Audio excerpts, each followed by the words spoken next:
segredos dos truques usados pelo jogo, seja para causar aquela ilusão de ótica que você jamais soube explicar como funciona, ou só para esconder os defeitos, as limitações gráficas que, cê sabe, né, não tem como fugir. Então bora desvendar mais cutscenes absurdas de Sonic Adventure e assistir o triste fim do Chico no Ocarina of Time, a ilusão dos corredores em Super Mario 64 e etc.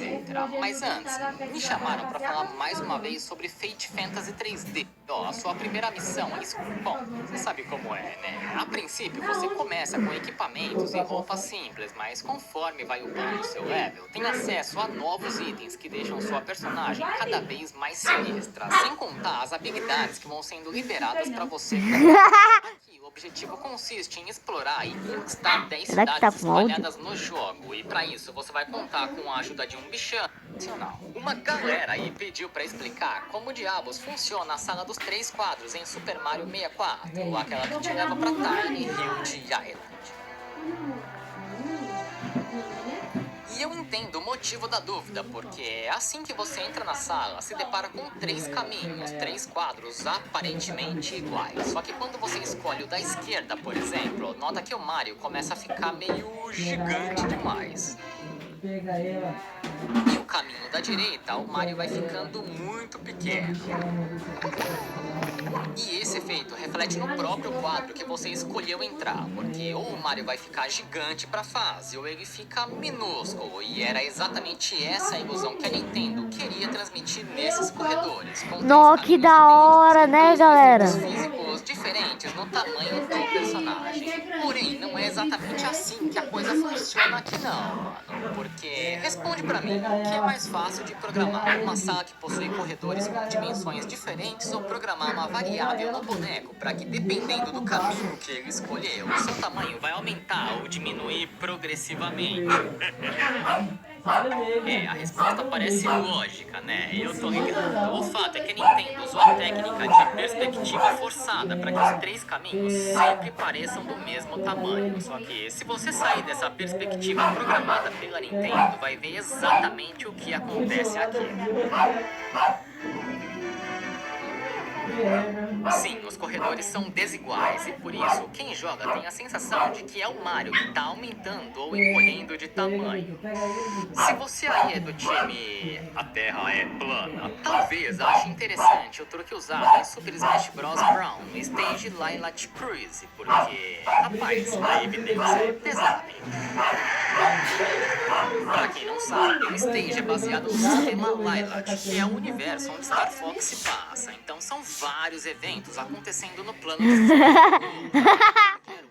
tem as nuvens, o céu de Cornélia, tem chuva de meteoros também, e por aí vai. No entanto, o cenário que a gente quer analisar é esse daqui, a atmosfera de Cornélia, porque pode até não ser o planeta Terra, mas a gente finge que foi baseado nela mesmo, né? Então, pausando o jogo e analisando o cenário com as limitações da câmera, você nota claramente a curvatura do planeta, que é um dos indícios da Terra redonda. Só que caso você hackeie a câmera dos globalistas safados para conseguir enxergar a real forma do planeta, vai se surpreender com o resultado. Sim, o bagulho é plano, mano. E Super Smash Bros. Provou isso. O miserável é um gênio! Agora, falando sério mesmo, isso é simplesmente a velha... O elemento...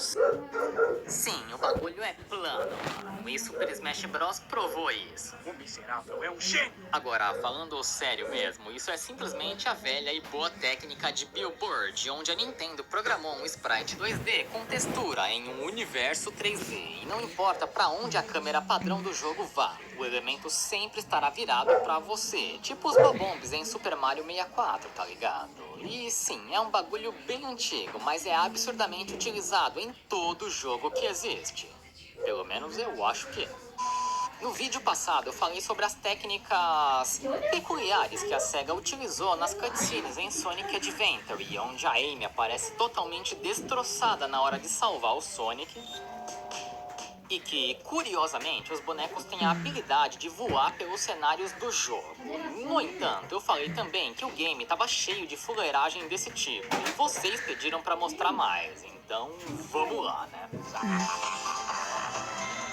Nessa parte do jogo, o Tails pede pro Sonic esperar lá fora, enquanto ele entra na garagem, pega o Tornado, ativa a pista de voo e os dois partem atrás da Egg Carrier do Robotnik. Porém, infelizmente, a SEGA não mostrou o que acontece dentro da garagem, porque a cutscene foca mais no Sonic esperando mesmo. Mas caso você manipule a câmera pra dar uma olhada no que tem atrás dessa porta aqui, ficará chocado, mano. Existem dois Tails, onde um deles já aparece prontinho a bordo do Tornado, só esperando o portão abrir. Sinceramente, eu não faço ideia se isso economiza de fato memória, já que você tem modelos 3D totalmente renderizados sem necessidade, tá ligado? Ou talvez esse Tails com um olho bugadaço aí seja um doppelganger, nunca saberemos. O fato é que a movimentação da câmera desse jogo é tão estranha que, curiosamente, se você pegar o ângulo certo da hora em que o Sonic vai subir no Tornado, vai notar que, bom, já tem um Sonic ali também.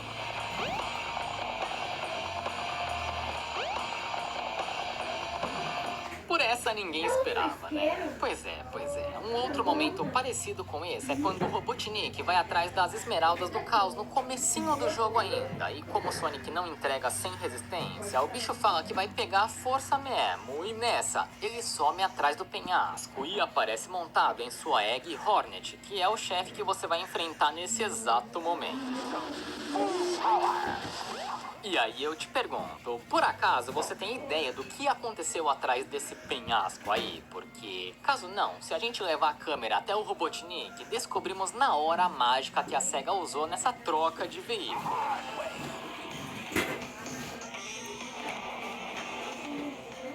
Cópias e mais cópias. Dessa vez, uma do veículo com o Robotnik prontinha pra aparecer em cena. Então, quando um é despawnado pelo jogo, o outro segue a trilha da programação normal.